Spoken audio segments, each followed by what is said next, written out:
Hey everyone, welcome to Brian Ethan's Biathlon podcast, the podcast where we are guaranteed to mispronounce your Eastern European name.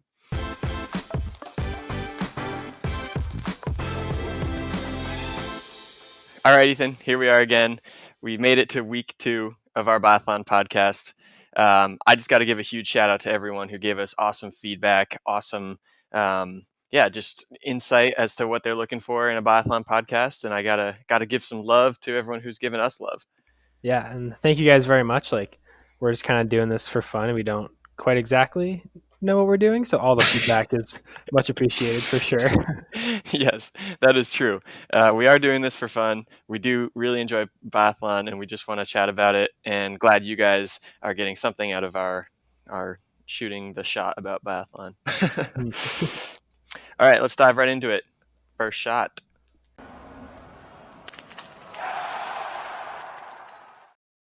Podium and Oebergium, if that's even the term. Odium? I don't know. But holy smokes, we had two families just dominating the sprints. I know the Boes have been on the podium together before, but never the Oebergs, and I can't think of any other women sisters who have been as dominant as the Oebergs have been this year. So that's super exciting. What do you think? Yeah, no, I think it was super cool to watch that kind of go down because, obviously we've seen the two Boe brothers crush it together, typically at the beginning of the season too. And so I feel like we were kind of sitting there anticipating something special from the both of them. But to see the Oeberg sisters do that was pretty incredible. Even though we did see them last week, tear it up out there. Mm-hmm. It was cool to see them both put it together on the same day for sure. Yeah, and it's really cool because both families are sort of on different ends of the age spectrum, I'd say. Tarjei Boe is a little bit older, and he's actually made a lot of jokes in the post-race press conferences about how his win was one for the old guys. And Arne Pfeiffer was also on the podium with the Boe brothers, and they were joking about how they're the old guys, but they can still keep up with the young guys like Johannes. Mm-hmm. Where on the women's side, Hanna Oeberg is about the same age as Johannes, but the other sibling that was on the podium with her is her younger sister, Elvira, who's still a junior and still, she's kind of like the next best thing. So yeah, it was really cool to see how, even though both families are a little, they're a little different in terms of age, they both were able to achieve the same result. Mm-hmm. Yeah, I mean, we see the Chevalier sisters from France, who are both very, very competitive, but I don't think we've ever seen them do quite what the Oeberg sisters were able to do. Yeah, and it's actually, speaking of France, you also have the Claude brothers. You have Fabien, who actually had a really good race in the sprint and the pursuit, on the podium in the pursuit. But he actually has two brothers who are competitive biathletes. You have Fabien Claude, who's a junior. I don't think he's on the World Cup team yet. And then you have Florent Claude, who actually races for Belgium, who over the years, he, I think it's been tough for him to make it onto the French team, and that's why he's racing for Belgium, because he consistently can have more start spots, and that just is because, the French team is just so dominant. It's hard to even qualify for their team. But, aside from one relay back in Oberhof in 2015, we haven't seen too much of him as an individual. But yeah, I think the Boe brothers and the Oeberg sisters, they're definitely the two dominating family members or family units in the biathlon circuit right now. Yeah, for sure. For sure. All right, next shot.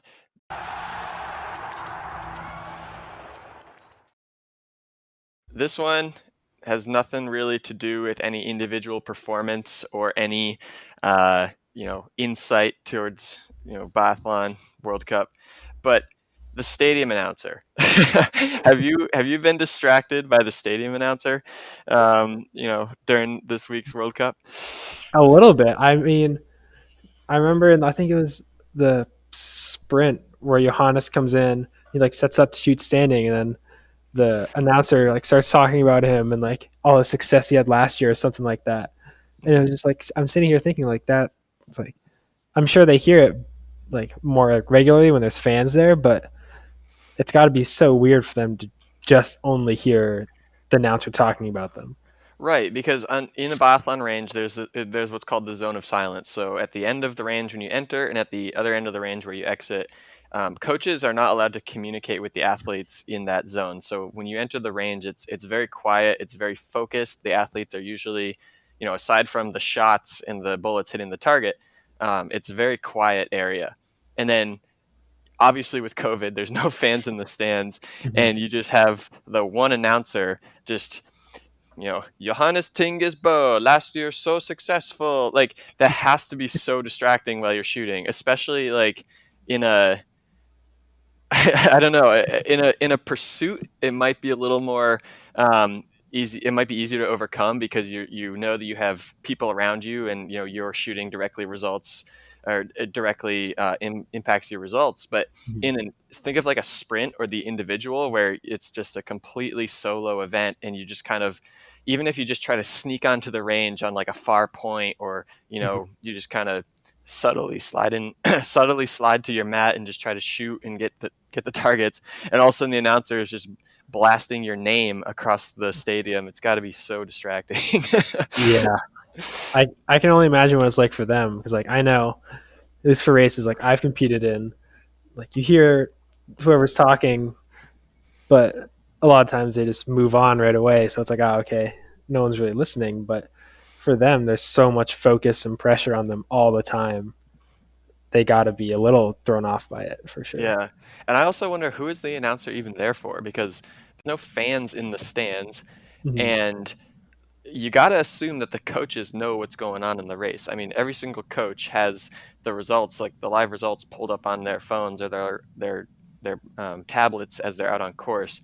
Mm-hmm. Like, the only thing I can think that the announcer is for is maybe for the volunteers, but like maybe there's a volunteer doing like penalty lap counting or something like that who can't see the range and really needs to know what's going on.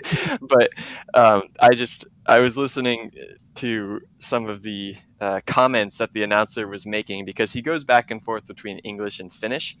Mm-hmm. Um, some of the comments that he's making are just they're kind of odd. Not only is he just blasting someone's name across the stadium, but he's also saying things that are, like, for me, they're drawing a little bit of a chuckle. And unfortunately, I don't think I can play any of what he's saying, because I'll probably get flagged by either NBC or Eurosport or something like that. But yeah, I would encourage people to go back and maybe rewatch the races without see if you can find a race without the commentary from Mike Dixon and Patrick Winterton, because just listen to the announcer. He's just talking the whole time, and it's yeah, it's one subtle thing I noticed that's been kind of interesting about this season. Yeah, and we'll see how it develops as the season goes on. Like obviously they're going down to Austria now, Hmm. so it'll be interesting to see what it's like down there for them. Yeah, see if the same guy comes with them, or if we Yeah, have a totally new guy who's now just going to be yelling in German. yeah. Either way, it'll be just as exciting. Right. All right, shot number 3.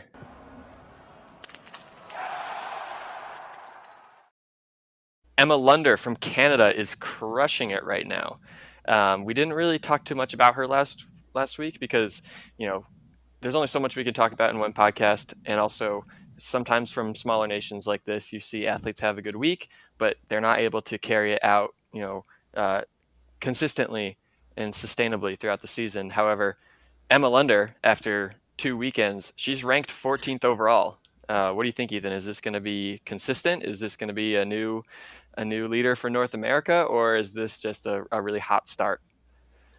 I hope that she continues her success throughout the season, because I feel like North Americans, at least on the women's side, have always had like one or two great results here and there, but they haven't really quite been able to put it together. Mm-hmm. So I think if she's able to keep it together for the whole season, that'd be totally awesome. And hopefully it kind of inspires the other Canadians and American women to follow her lead and continue to show success on the world stage. Yeah, absolutely.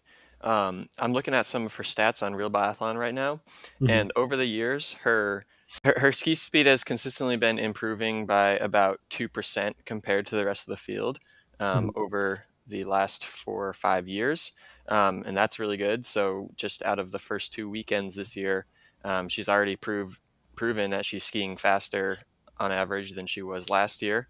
Mm-hmm. Um, and then her shooting percentage has actually also gone up since the 2018-19 season, where she was shooting like 74%, where this year she's shooting 91.7%, so almost 92% over those 2 years. That's been a pretty significant jump. Mm-hmm. So I think everything's coming together. The only interesting thing is it looks like her shooting times have decreased a little bit, where on average for both prone and standing, she was shooting 25 seconds back in 2018. In 2019, she was shooting 26 seconds, and now she's shooting 28 seconds. So she's adding about a second each year, but her shooting percentages are going way up, which is obviously better. Um, so yeah, it'll be really interesting to see if she can keep it going.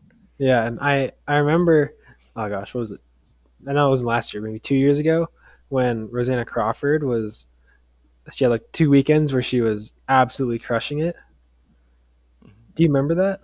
Yeah, I do. Yeah, and I remember she wasn't quite able to keep it going for the rest of the season, but that was really cool to see, and hopefully Emma Lunder is able to do that as well.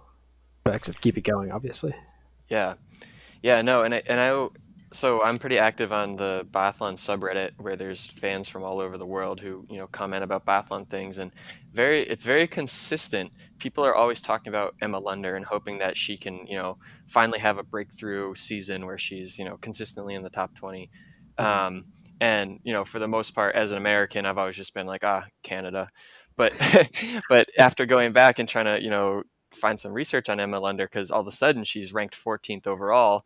um, I've seen that there's a lot of fans of Emma, obviously from Canada, but also through Europe as well. There's a lot of Europeans that also want to see her do really well. So, um, yeah, I'm really hopeful that she can keep it going throughout the season. And I mean, if she can keep her shooting, like her shooting percentage right now is up 10% from last year, which is that's a huge jump, and it almost seems unsustainable. But you know, maybe during COVID this year, with not much travel in the summer for training, more focus on the range, with more access to a coach, maybe I don't know, maybe something happened where she was able to just figure something out on her own, and now her percentage is way up. Mm-hmm. And I'm sure she'll have some more success in the individual with her good shooting because I remember last week she was 13th with 2 misses, and that put her 2.5 minutes back from Dorothea Veer, who shot clean. So if you take away those 2 misses, like she's right up there with 30 seconds back, and that although that would have put her just off the podium, like that's still a really good result for her. Yeah, absolutely. And then she also had success this year, or sorry, this week. She was only one hit away from possibly coming in fourth in the pursuit. In her last standing, she had one miss, and she ultimately ended up coming in ninth place. But had she hit that last target, she probably would have left the range in fourth place, and she would have been around a few other athletes. And just solely comparing ski speed, she probably would have come in fourth. But who knows what could have happened on that last lap? Maybe she could have had a really solid last lap and jumped onto the podium. So yeah, really good things coming from Canada and from Emma Lunder. So she's one to keep an eye on if you're a North American fan, for sure. All right, next shot.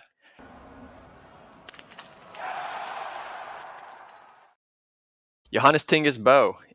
It's hard not to talk about him because he's the World Cup leader right now. He is constantly on the podium, but even though he has the lead right now in the overall, he's currently in first place with 210 points. He's 35 points up on Sebastian Samuelsson, who we talked a lot about last week. Something about Boe just doesn't seem right to me. Just something about him just seems like he's not in prime form right now. Mm-hmm. I think in one of the races, Mike Dixon was talking about this too. Like in the summer, he wasn't even beating the his teammates in the Norwegian team, which is a very very strong and talented team. But then he puts on the World Cup bib, and he absolutely has dominated in the past few years. But this year, we don't see him, like blowing people away by 15 seconds a lap. Like this year, it seems like he's fighting for every second he can get out there. there's been so much pressure, and I don't even think it's been pressure. It's almost just been expectation. But now that Fourcade has retired, it's always been the Fourcade versus Boe challenge. It's always been one of these two guys is going to win, and they're very evenly matched. And obviously, as Fourcade started getting a little bit older and towards the end of his career, Boe definitely had the upper hand. And so now that Fourcade is retired, I almost feel like the expectation was, oh yeah, Boe is going to dominate everyone this year and he's going to just pull away from the field. I wonder if I wonder if he's a big race kind of guy where he really steps up to the level that is required. If you know what I mean, like obviously he's naturally talented and he has incredible ability, but I wonder if he's kind Yeah, of the guy that is okay. This is the level that Fourcade is at. That's the level I need to be at. And I wonder if either subconsciously or unknowingly he's feeling, oh, this year without Fourcade, um, I don't have to perform as well. I obviously, I'm not saying that Bo is thinking that it's going to be easy this year, but I feel like he's the hmm kind of guy where at world champs or a big race where it really matters, he's the guy who's going to come through and perform. And maybe with the first two weekends just being, they're just the first two weekends of the year. We'll see how everything shakes out. Maybe that pressure hasn't motivated him or given him that adrenaline rush that he thrives off of. and like looking at his stats from this year compared to last year, his shooting time has increased by about 5 seconds, which is a considerable amount considering you're only there for like 30 seconds. And I wonder if that's him realizing that he isn't able to pick up those 15, 20 seconds every single lap on the course. And he has to put more focus and time and effort into his shooting to make sure he hits those targets because he's not able to kind of ski himself back into contention if he misses. Yeah, and I know So, there's a lot of discussion on Reddit also after the weekend of, people criticizing him for taking so long in his prone shooting this year, especially, this last weekend. But I mean, yeah, it really is crazy. I mean, last year he was shooting prone in 26 seconds on average. I mean, over the last, mhm. I guess they have data going back to 2012, 2013 when he first joined the World Cup, and on average, his prone shooting was actually always faster than 32 seconds. So his fastest season, he was shooting prone in 29 seconds, which is crazy.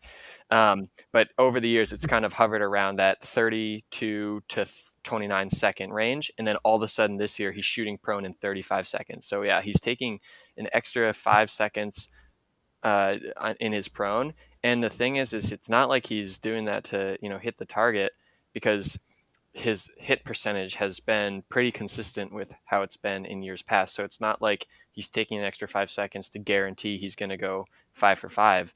He's taking an extra 5 seconds and he's shooting just as well as he was last year when he was shooting closer to 29 seconds, which is closer to 93% in the prone. So I mean, like you kind of talked about before with um, like taking that time to the first shot once he gets into position.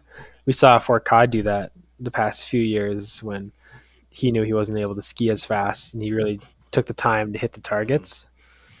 And so I wonder if he kind of realized that and thought about doing that. Because I know last year, like if he missed one in a sprint, like he was still like leading and people were still trying to chase him down. But like in the sprint that this past weekend, like he missed one and Tarjei shot clean and he was 30 seconds back, which is more or less a penalty loop, if not a little more than a penalty Mhm. loop. So we know he's not firing on all cylinders quite yet. Yeah, and I seem to recall from years past, I feel like he always starts off a little bit slow. Um, both literally and metaphorically. But like I seem to recall last year after the birth of his new baby, there was kind of like, oh no, is Johannes going to be here this year? And then obviously he ultimately ended up destroying everyone by the end of the year. But so yeah, maybe he's just the kind of guy who he's playing the long game, and well, maybe other athletes are peaking for the beginning of the season because they want to have a good start, or other athletes are looking to perform at world championships. Maybe he's already said that the overall is a goal for him this year. And so maybe he's playing the long game and his training plan has him just kind of being consistent from start to finish, and less streaky that as other athletes are. So And I feel like he's got all the wins, so maybe his mentality is, like you said, focused towards the overall more so than winning every single mm-hmm. race. In the pursuit, I don't want to say eased up a little bit, but he got it pretty well handed to him by Claude in that last lap Yeah. up that last hill. Yeah. So I wonder if that was him like recognizing that he's not in the same shape as Claude was, and just saying, I'm going to stick in it and not kill myself for the next day. Yeah, and also I'm sure Claude's got to be running on pure adrenaline at that point, because it's like, Yeah. Claude's only been on the podium once before. So the fact that he's fighting Johannes Thingnes, and obviously Claude's teammate, Emilian Jacquelin, who we're not even going to talk about his performance this weekend, but Yeah. his, Emilian Jacquelin in the pursuit last year at World Championships was able to outsprint Boe to the finish and claim the World Championship. So maybe there's something about Boe, going head to head with French guys on the last lap that it's his weakness. But It's like we're talking about him like he's completely falling apart, but like he's still winning the world, like leading the World Cup overall, and like it's kind of like with Fourcade, like he was winning for so long, and now he's just not winning, but he's still having very successful races. And so I think it'll be a different like mentality and approach to the season for Johannes. I feel like, and it'll be interesting to see how he adapts throughout the season to that. Yeah, and he's still got pressure from others too. Like Jakov is only, what is it, like 60 points back, which isn't a whole lot either. Like his brother Tarjei is always up there too, so it'll be a good season for sure. yeah, and I will say Boe always compliments the rest of the field, saying how strong the other competitors are, how much improved they are, how good they are on the skis. He's always, he's very confident in himself, but he's always very humble and always giving the others praise as well for their accomplishments, which is, that's what you like to see in someone who's the best in the world. Oh, for sure, for sure.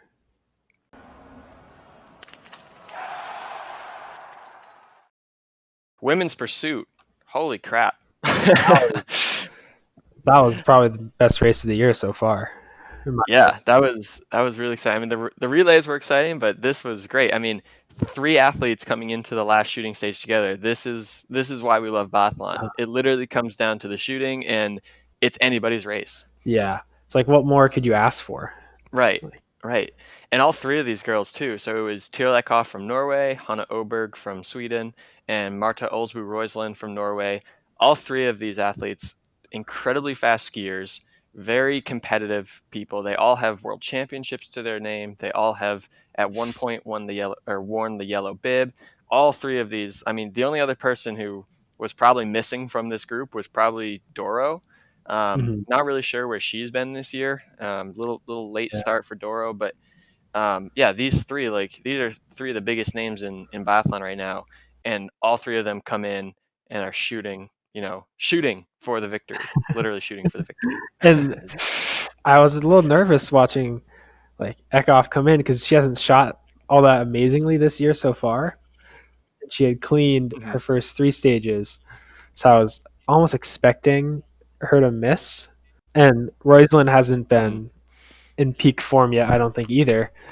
And it was kind of a little complacent, thinking Hanna Oeberg was going to just ski away with it at the end. But for Eckhoff to keep it together and hit those last 5 that was cool to see for sure. Yeah, I mean, again, looking at purely at stats, Eckhoff's standing shooting last year was 77.5%, compared to Oeberg's 82% and Marte Olsbu Roiseland's 83%. Like, if you're a betting man, there's no way you could have put money on Eckhoff to clean.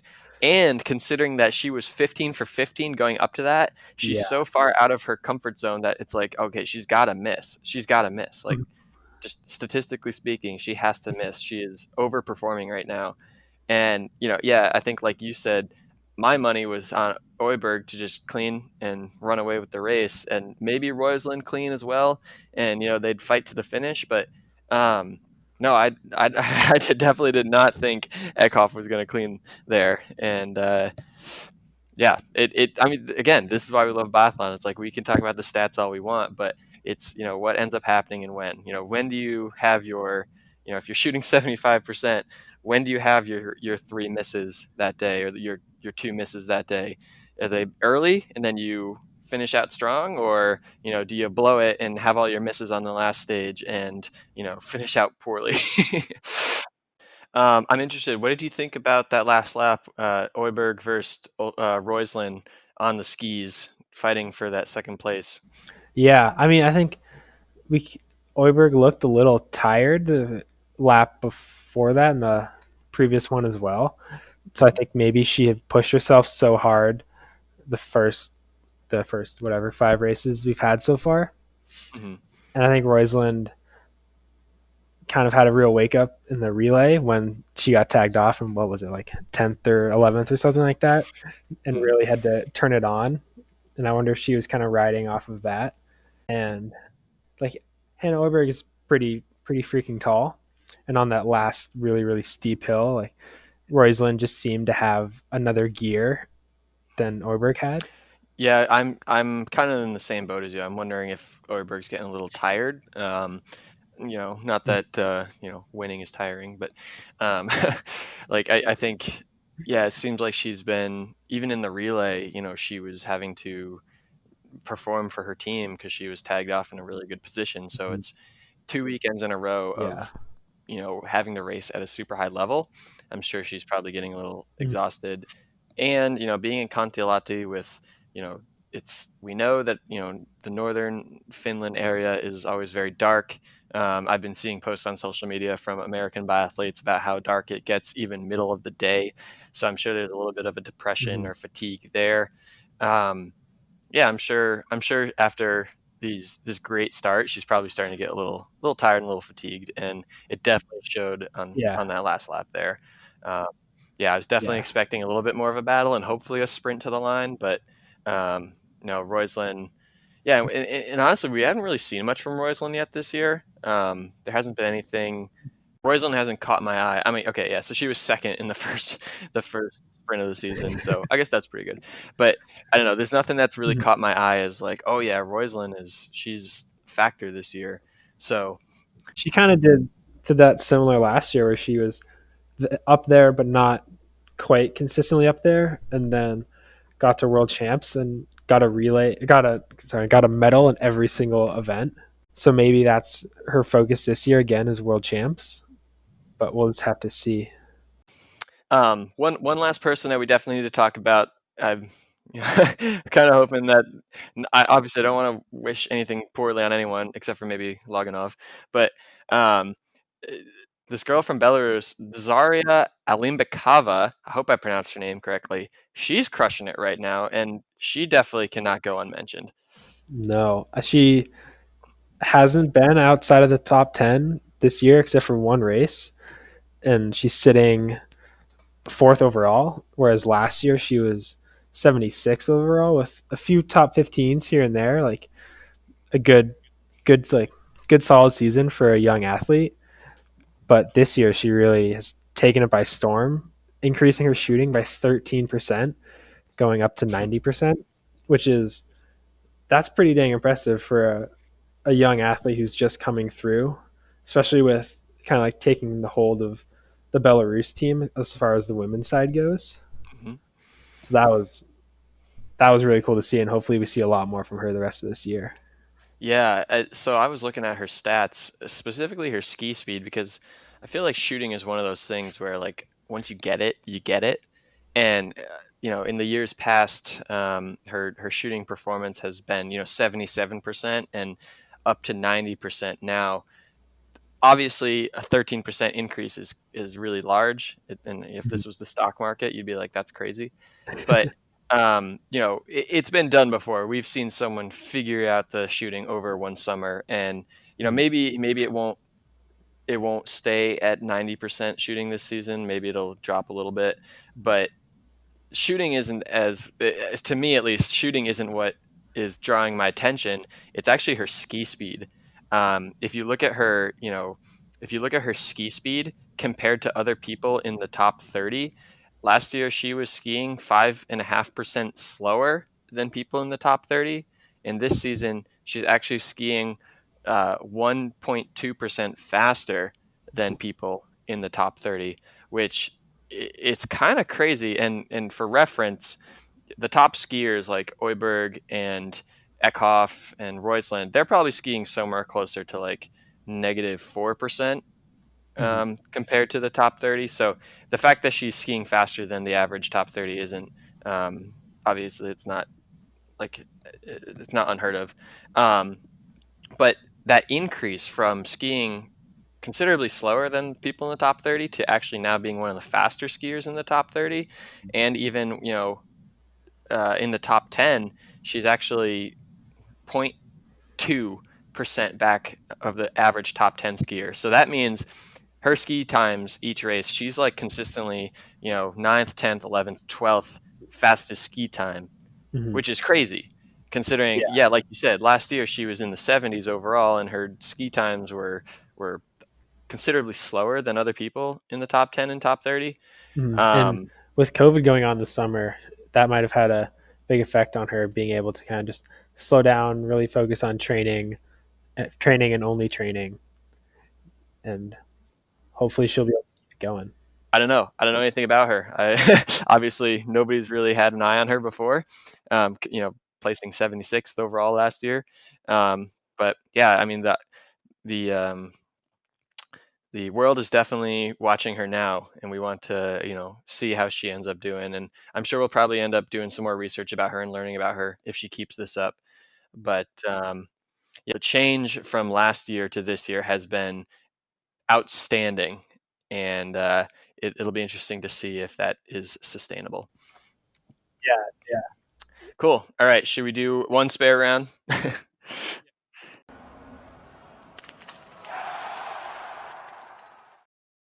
All right. Coolest new ski suit this year. What do you think? I feel like a decent amount of them haven't changed a whole lot, but I do like the French ones with the light blue kind of around like the torso and the top of the legs, and then darker blue that they had last year down the ends of the limbs. I think that's pretty nice. Yeah, I really like the French ones as well, and people have been giving me shit for it, but I think the French ones are super cool. Um, I am gonna go with the Swiss suits. I think Swiss. Personally, my favorite Swiss suit has always been like that black Odlo suit they had a couple years ago, where it's just black with some white lettering. But I do like how they're doing the red, white, and blue thing, and getting the nice fade, because sometimes when you try to do something too red, white, and blue, it can get a little overwhelming. But no, I really like the Swiss suits this year. Yeah, and the Canadian ones, they're they have a little more black on them, which I think looks pretty cool too. Hmm. Yeah, I've seen those ones as well, and it always throws me off because I'm used to the Canadians wearing this, bright red one color suit, and now they Yeah. have the black, the red, and the white, and so it looks a little more intimidating, a little more like, hey, Mhm. we're here to play. Yeah, yeah. Especially when you see like Jules coming flying down the trail. He's like a monster with this huge head of hair. Yes, yes. We haven't talked about Jules yet, but maybe we'll need to start adding a Jules segment to every episode where we just catch up with Jules and what he's doing. I'm sure we'll talk about him at some point this year. Yeah. All right. Cool, Ethan. That's our podcast for this week. Any last words? I'm excited to see what comes down next weekend in Austria, and hopefully we'll have more races. And thank you guys for listening, and we'll talk to you guys next week. Yeah, absolutely. Thank you guys so much for the feedback. We're always open to the feedback. Feel free to find us on the YouTube or any social media platforms, and yeah, keep tuning in. Make sure you subscribe to stay up to date with the latest episodes. Sweet.